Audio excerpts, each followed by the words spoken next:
Going to go through his pregame warm up, and we'll know from there. It's hard to say right now either way until he get through that warm up and what he would do in his usual pregame stuff, and then tell us how he feels. All right, Coach, fair enough.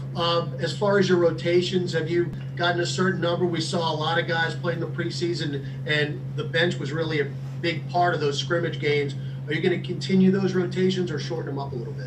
They may shorten a little bit, but we like our bench, and we think that they've been good for us all season long. Before the hiatus hit, our bench had played extremely well, and obviously in these situations right here, not having the usual time to ramp up or do whatever, having a deep bench, I think, is a big advantage. What's up, Coach? Christian Clark with NOLA.com. Utah every year in the top 10 in defense. You guys have had some success putting up points against them this season. Just what is the key on the offensive end for you guys tonight? I think ball movement. We're a team that play in an up-tempo offense. I think they're a really good basketball team when they get set in a half-court defense. Obviously, they got one of the premier big guys in the league as far as defending and protecting the rim and Gobert. But we try to push the basketball and get in a position where we're trying to score quickly. We just looked today, and they're 22nd in the league in defending the first 10 seconds of the shot clock. So, our whole goal is to push the basketball and try to get some quick shots and some good shots early in the shot clock. Hey, Coach, it's Andrew from ESPN. If Zion does play, will there be any sort of minutes restriction, or is that something that will be determined after he warms up? Same thing. We'll talk to our medical people about that. If he's going to play, then they will tell us, the minutes that he could possibly play. What's up, Coach? This is Will Guillory with The Athletic. Bojan Bogdanovic was one of their big pieces this year, and obviously he didn't come to the bubble. How different do you think they'll look on offense without him and have to redistribute those shots to some of those other guys? Well, he's been a guy that has really, really hurt us if you go back and look. Tremendous shooter, and not only that, he has great size, really good at creating his own shot too. One of the few guys on their team other than Donovan that really tries to go get his own shot. And as I said, he's got good size, and he's a tough matchup, and they're very good at executing their half-court offense. So obviously, not having him here, they're going to miss him, but they have guys that step in and play well, and they're a team that has used their bench and used it very effectively also. Malika, go ahead. If Zion plays, is he going to start? And if not, who would start? If he plays, then he will start. Okay. If he doesn't play, then we would start Nico in that spot. And then you guys have talked about, you have these compressed 8 games to make a push for the playoffs, but you're also setting a tone in some ways, being the first game from a social justice standpoint. Are you aware, or do you think about that compressed timeline for getting those sorts of messages out too while you're in this bubble magnifying glass, if you will? Yeah, I think it's very important that we get a message out, and I think as coaches, we're here to support the players. It's it's their platform. I think that you'll see the coaches stand by the players because I think it's very important that we show, united front, and we're going to back the players in anything that they would do from a social justice standpoint. And, I also think that it's very important, we're the first game being played, but, the day was also John Lewis's funeral. And I think anybody that had an opportunity to hear what people had to say about him understands what a great loss it is to our entire country, and what he meant, and the battles that he had, and the good trouble that he got into. I think we all should be so lucky to have had him, for 80 years, and all the things that he accomplished and all the things that he's done. And I thought it was very fitting having him cross the Pettis Bridge, one last time, because we all know what happened, on that bloody Sunday there. But so, just to be the first game, the restart, and then to also have an opportunity to, to do something from the standpoint of social justice in this country, I think is very important, and we should feel privileged to be a part of it.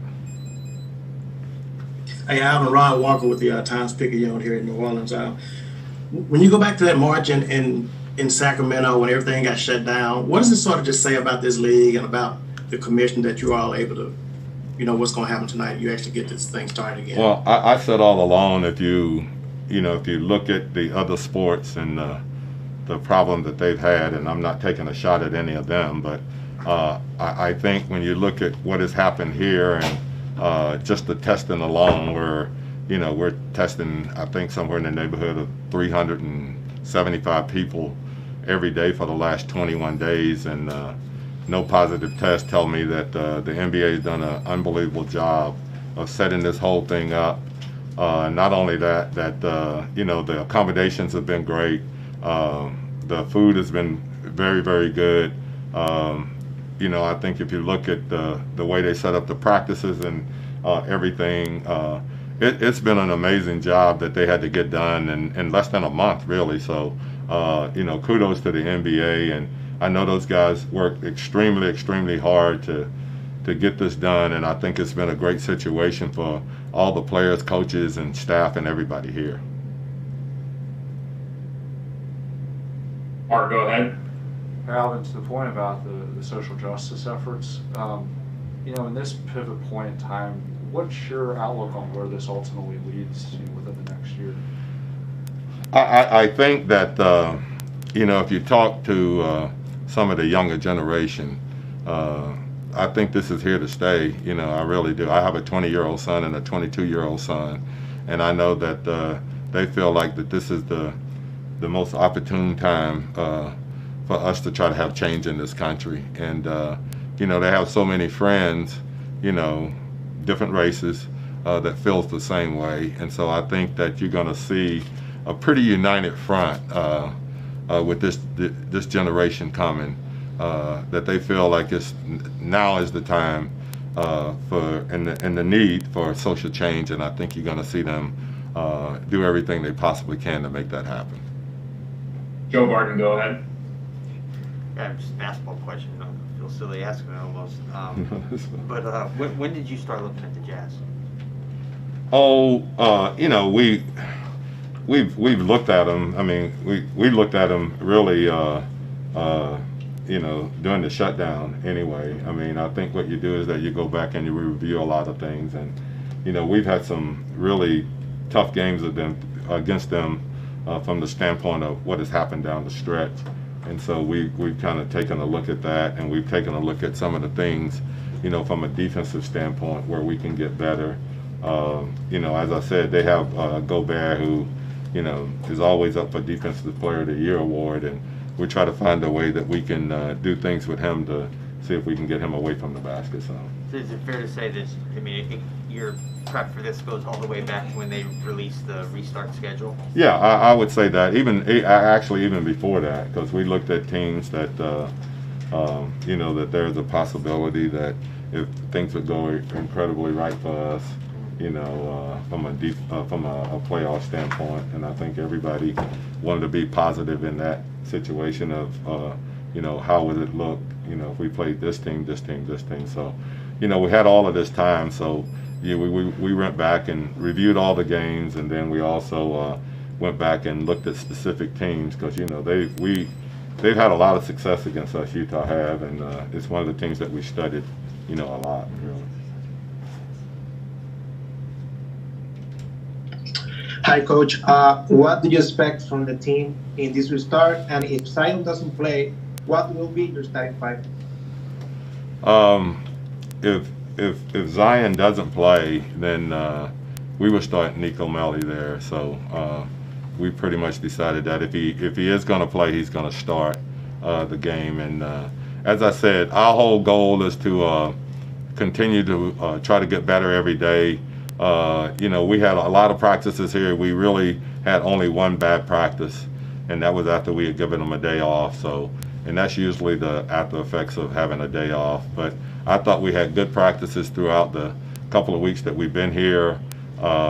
We got it better I think we got our legs under us a little bit. I mean, still don't know how that's going to work out until, we get out on the court. But I've been happy with the progress that we made in the scrimmages, and we're well aware that they were just scrimmages, but we were more worried about ourselves than the opponent that we were.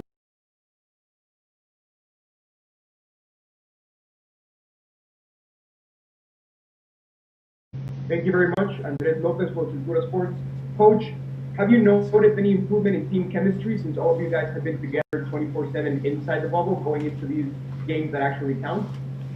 I was asked that earlier in one of the press conferences, and we have a team that's pretty close anyway. We have great leadership on our team.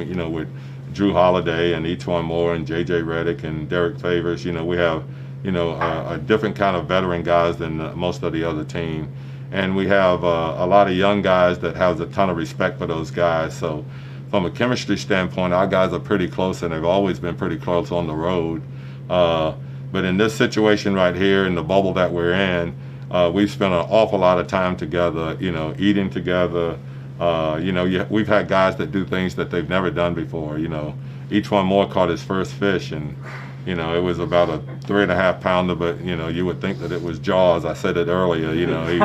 He was so excited about it. So I think things like that. Jackson, Hayes have done that, and we've had guys that have talked about playing golf, and we took the team bowling one night, and I'm just glad that they're making their living playing basketball and not bowling, because we'd have some starving guys out here. So it's just been fun. It's been a lot of fun, and as I said, I can't say enough about the NBA and the way they put this thing together. I for one didn't think that it could possibly be this good with such a short time, but I think they've gone way beyond what anybody could imagine from a conference standpoint and a food standpoint, and like I said, just the lodging and everything.